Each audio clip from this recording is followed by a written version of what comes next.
name is Rachel. I am 22 years old and I'm from Atlanta, Georgia. I started experiencing hair loss about 8 years ago. Throughout my life, I've had bullying here and there in school.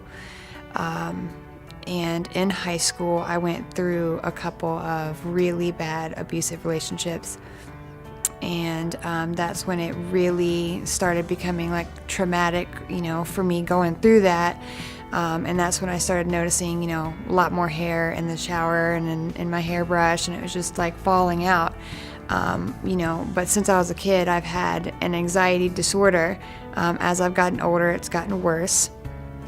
And that really played a huge role in my hair loss with all that and going through that together. In high school, going to proms, my hair was really thin on top, even when I wanted to do extensions like the other girls, and it would weigh my hair down even more, and you'd see more of the top of my head. It was hard. It was embarrassing.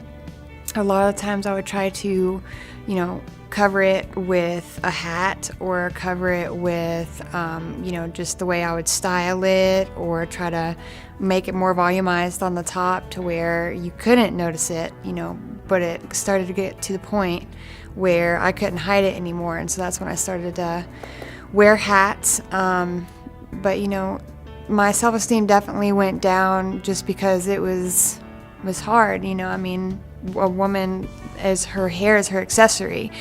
So, when it's thin, all I wanted to do is felt like I wanted to hide it.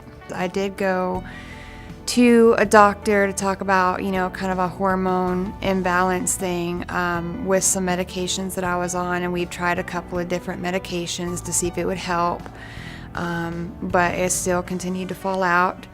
But I also did get blood testing as well to see what I was deficient in, and I was iron deficient, and a couple of other things too that were kind of causing it. The biggest one was still the anxiety issue.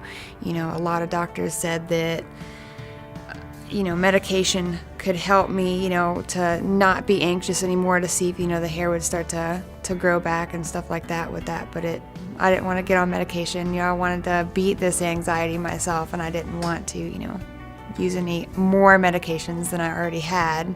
When I discovered there was a hair solution from CNC from a company in Italy, I was really, really excited. I just wanted to jump for joy when I heard that. It was just a light again. I was losing, completely hopeless, before, and when I found that, it brought my hope back. So I'm excited about it. I'm so excited to finally have hair again. I can't wait to see what it looks like. I can't wait to show everybody. And it's going to be just amazing feeling to have my confidence in my hair back. So I'm excited.